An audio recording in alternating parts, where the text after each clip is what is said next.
గ్రంథం నుండి మనము జ్ఞాపకం చేసుకుందామండి. జ్ఞాని అయిన సొలొమోను ప్రసంగి రాసిన గ్రంథము 7వ అధ్యాయము 1వ వచనాన్ని మనం చూసినట్లయితే, సుగంధ తైలము కంటే మంచి పేరు మేలు, ఒకని జన్మదినము కంటే మరణదినము మేలు. మరి ఈ మాట మరి ఇక్కడ తల్లి గారు, నాకు వదిన గారు అవుతుందండి, పాపం టీచర్ గారు, ఈ మాట ఆవిడికి సరిగా సూట్ అవుతుందని నేను అనుకుంటున్నాను. ఎందుకంటే ఇక్కడ ఈ 3 పార్సలు ఇల్లు ఉండేది, ఇందులో మేమే చాలా కాలం నివసించడం జరిగింది. ఇక్కడ ముందు అక్కడ దండా సింహాచలం గారి ఇంట్లో ఉండేవాళ్ళు, అప్పుడు పక్క పక్కనే ఉండేవాళ్ళు. మా 2 పిల్లలు కూడా సుశీలమ్మ గారు, మన పాపయ్యమ్మ గారు, విజయ్ గారు వాళ్ళ సమక్షంలోనే పెరిగారు. చిన్నప్పటి నుంచి కూడా పుట్టినప్పుడు కూడా వాళ్ళే చూసారు, వాళ్ళే తల్లిదండ్రులు అనుకునేవారు. మేము ఏదో నామకం మాత్రమే.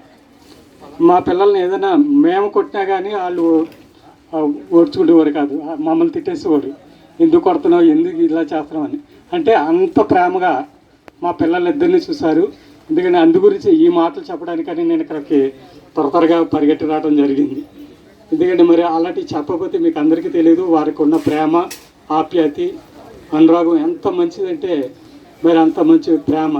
ఒకవేళ మాకు ఏదైనా కష్టం వచ్చినా, ఏదైనా బలహీనత వచ్చినా వాళ్ళే చూసేవారండి. తల్లిదండ్రులుగా, వదిలి గారిగా, అన్నగారుగా మమ్మల్ని చాలా ఆదరించేవారు, చాలా ప్రేమించేవారు. మరి చెప్పాలంటే చాలా విషయాలు ఉన్నాయి. మరి సేవకులు 2 నిమిషాలు ఇచ్చారు కాబట్టి 2 నిమిషాల్లోనే నేను క్లుప్తంగా ముగించాలనుకుంటున్నాను. మరి ఈ కుటుంబానికి ఆదరణ, ఓదార్పు మరి దేవుడు ఇవ్వాలని, మరి సంఘంగా, విశ్వాసులుగా మన మీద ఒక బాధ్యత ఉంది. వారి గురించి మనము ప్రార్థన చేయాలి. ఎందుకంటే మరి ఇది చాలా పెద్ద ఫ్యామిలీ అండి. లింకన్ గారు, తర్వాత మరొక బ్రదరు విజయ్ గారు, 3 ఫ్యామిలీ, మంచి ఫ్యామిలీలు. మేము ఎక్కడికి వెళ్ళినా కూడా మరి విజయ్ గారు మేము అందరూ కలిసి వెళ్తూ ఉండేవాళ్ళు. ఎక్కడైనా బయటకు వెళ్ళాలన్నా చేసినా విజయ్ గారు ఎవరి దగ్గరికి కూడా వెళ్ళేవారు కాదు, నాతోనే చెప్పేవారు. ఆ ఇల్లు కట్టినప్పుడు కూడా అన్ని పర్చేసింగ్ మేమిద్దరమే చేసేవాళ్ళు. ఇంట్లో అప్పయ్యమ్మ గారు కూడా చెప్పేవారు కాదన్నమాట. అంత మంచి ఫ్యామిలీ వారు, చాలా మంచి ఫ్యామిలీ. ఇక్కడ కూడా అలా మేము నమ్మకంగా ఉన్నాం. ఆ నమ్మకంగానే మా మీద బాధ్యత పెట్టారు. ఆ ఇల్లు అద్దెలు అన్నీ మేమే వసూలు చేసి మేమే ఇవ్వటం జరిగింది. ఎప్పుడు లెక్కలు కూడా అడిగేవారు కాదు. అంటే వాళ్ళు మమ్మల్ని ప్రేమించారు, మేము వాళ్ళని ప్రేమించేవాళ్ళు. ఈ ప్రేమ ఎలా వచ్చిందంటే దేవుని ద్వారా వచ్చింది. ఇక్కడికి వచ్చిన తర్వాత దేవుని విషయాలు, నాకు చాలా విషయాలు పాపయ్యమ్మ గారి ద్వారా నేను నేర్చుకున్నాను.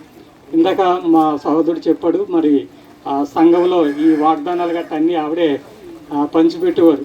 ముందు రోజే నాతో చెప్పారు, పలానా వాగ్దానాలు తేబాబు, వాగ్దానాలు తేబాబు అంటే నేను వెళ్ళి బుక్ స్టాల్కి వెళ్ళి వాగ్దానాలు తేట అవి పట్టుకెళ్ళవటం జరిగింది. ఇలాగా మంచి ప్రేమ కలిగిన కుటుంబం, విశ్వాసం, భక్తి గల కుటుంబం, ప్రార్థన కుటుంబం. ఈ కుటుంబాన్ని గురించి మనం అందరూ ప్రార్థన చేసాం. చిన్న మాటలు దేవుడు దీవించి ఆశ్రయించుగా. దేవునికి స్తోత్రం.